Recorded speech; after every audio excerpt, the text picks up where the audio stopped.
Reviewing the menu at Officina Milano. Officina's direct translation into English means workshop. The whole bar, if you check out their social medias, is really slick, very vintage. Everyone's really cool. There's tattoos, there's vintage shit.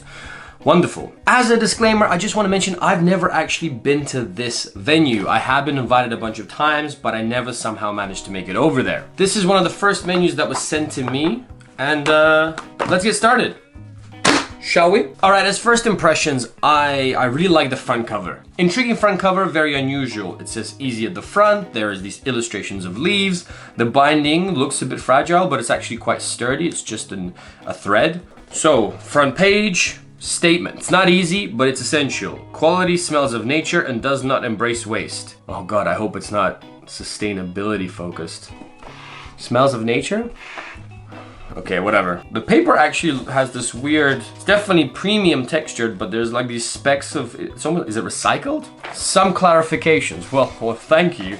Thank you, Officina, for clarifying that weird statement at the front. We've always used the idea of eco-sustainable reality and are being able to do something useful for the environment. Ah, the good old sustainability bandwagon. I love it. We do not tolerate waste.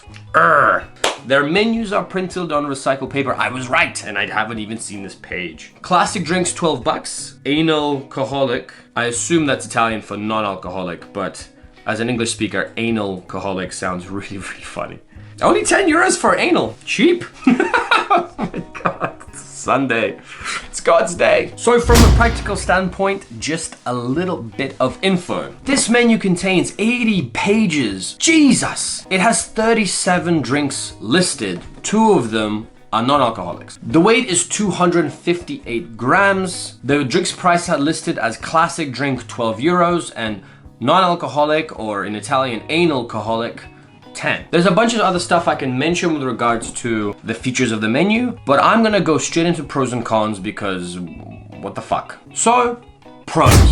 Pro number 1 is the physicality of this menu. It's quite thick, it has a good weight to it, which gives it a premium sort of feel. There's this like thread that makes it feel handcrafted, which is great. The paper I immediately called out. It feels like it's recycled, which is always great, good for the environment. It has that premium feel to it.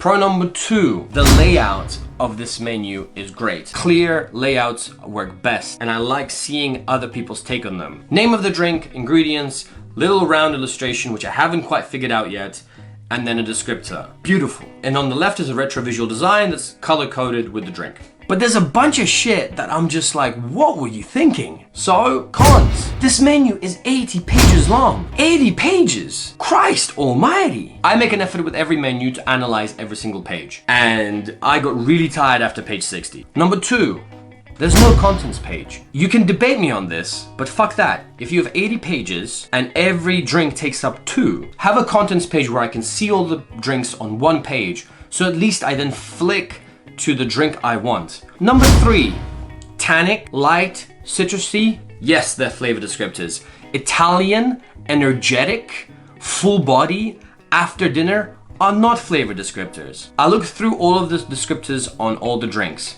If you're gonna stick to a style, make it consistent. Cool. The first one describes the flavor. The second one describes the texture. The last one is like a little mysterious. I actually do this a lot. But don't mix them up and don't make them confusing. What the fuck does Italian taste like? Coffee, basil, and tomatoes? It makes no sense. Number 4 is weird twists on classics. Now, I really like the fact that they're using a classic menu, but there's some shit you can't fuck with. I found 2 drinks on the menu that are so twisted that they don't even remind you of the original. Namely, the Tommy's Margarita, and secondly, the Hemingway Special, or the Papa Doble. In the first one, mezcal is not in a Tommy's, period.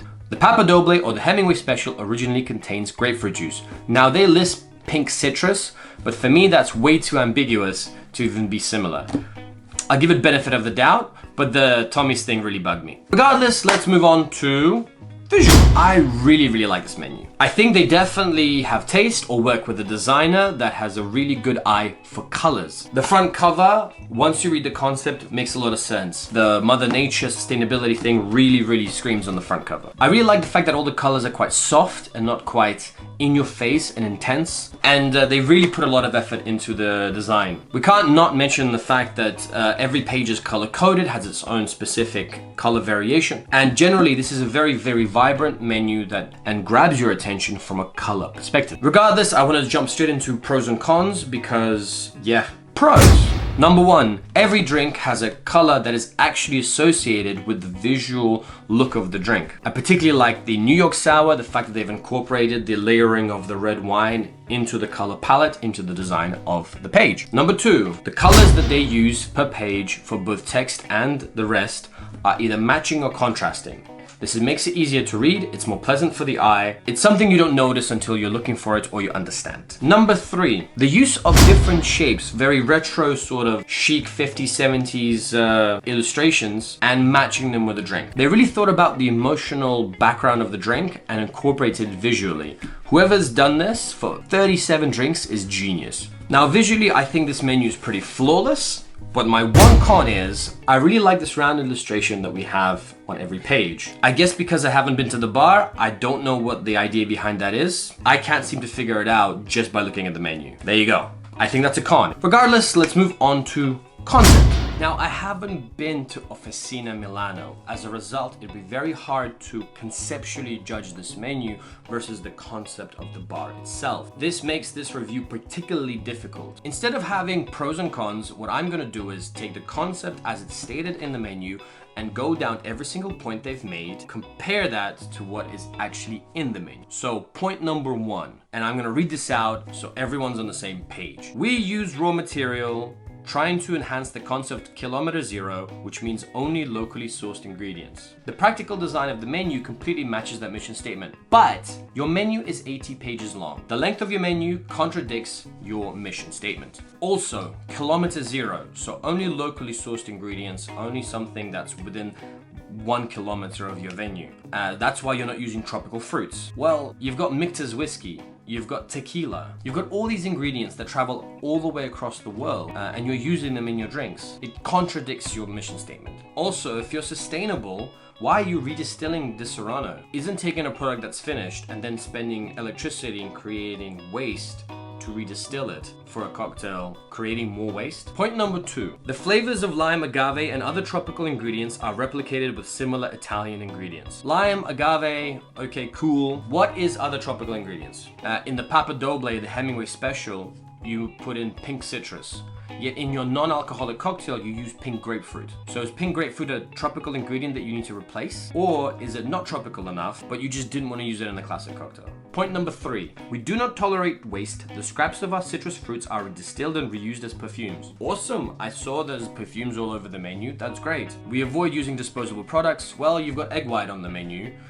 What do you do with egg yolks? We have chosen to minimize the use of plastic. Good job. The menu is not plastic. When I looked up this bar on their social media, on their website, the place is meant to be like a workshop, but visually it looks like an old rock star millionaire's house with vintage cars and vintage motorcycles and big old school vintage leather-bound chairs. But the concept of the menu and the way it is preached to me, the way that it's shoved down my throat, doesn't match visually what I'm seeing on the pictures. On paper, and having never been there, Officina Milano feels like a trendy fashionistas hipsters hotspot, wrapped in this beautiful wrapping paper of I'm helping charitably somebody, somewhere, somehow. And all paid for by huge conglomerates who don't frankly really give a shit, they just want listings. One little PS. There's 37 drinks on this menu, and 20 of them feature Diageo products, followed closely by Pernod and 1 or 2 other strong Italian distributors. In one sentence, it's where rich people go to make themselves feel better. I still need to go to the bar, I still need to feel the atmosphere, and I still need to try the drinks. So unless I'm banned from this review, can I hang out with the rich kids too?